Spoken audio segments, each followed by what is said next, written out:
മന്ത്രിയുടെ മിന്നൽ സന്ദർശനവും ഒക്കെയാണ്. പക്ഷെ ആ ബസ്സിനെ കുറിച്ചുള്ള കൂടുതൽ വിവരങ്ങൾ കൂടി നമ്മുടെ മുന്നിലേക്ക് വരികയാണ്. ബസ്സിന് പൊല്യൂഷൻ സർട്ടിഫിക്കറ്റ് ഇല്ല എന്നതടക്കമുള്ള വാർത്തകളുടെ വിശദാംശങ്ങളുമായി കണ്ണൻ നായർ നമ്മളോടൊപ്പം ചേരുന്നുണ്ട്. കണ്ണൻ, ഈ കാര്യങ്ങൾ കൂടി നിയമപരമായി പൂർത്തീകരിക്കേണ്ട കാര്യങ്ങൾ, ഉത്തരവാദിത്തങ്ങൾ, ഒരു സംവിധാനം എന്ന നിലയ്ക്ക് ചെയ്യേണ്ട, നിഷ്കർഷയോടുകൂടി ചെയ്യേണ്ട കാര്യങ്ങൾ, ഇതിലേക്കൊക്കെ മന്ത്രിയുടെ ശ്രദ്ധ എത്തിച്ചേരേണ്ടത് എത്രത്തോളം അനിവാര്യമാണ്?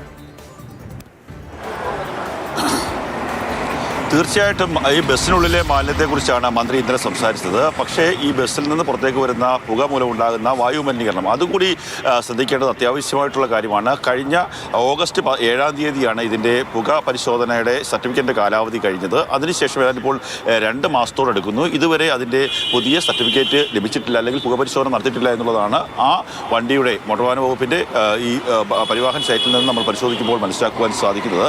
2013 നവംബർ 11-ാം തീയതിയാണ് ഈ വാഹനം പുറത്തിറക്കിയത്. ഈ വാഹനത്തിന് 2026 ജൂലൈ 28 വരെ പെർമിറ്റും അടക്കമുള്ള കാര്യങ്ങളെല്ലാം തന്നെയുണ്ട്. പക്ഷേ പുകപരിശോധന എന്നുള്ള സർട്ടിഫിക്കറ്റ് അത്യാവശ്യമാണ്.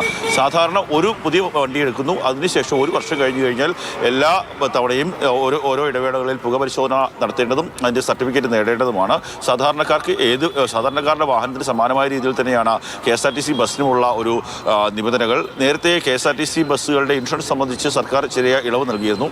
അതിൻ്റെ അടിസ്ഥാനത്തിൽ ഏതെങ്കിലും തരത്തിൽ പുകപരിശോധനാ സർട്ടിഫിക്കറ്റുമായി ബന്ധപ്പെട്ട ഇളവുണ്ടോ എന്ന് KSRTC അധികൃതരോടും മോട്ടോർ വാഹന വകുപ്പ് ഉദ്യോഗസ്ഥരോടും സംസാരിക്കുകയുണ്ടായി.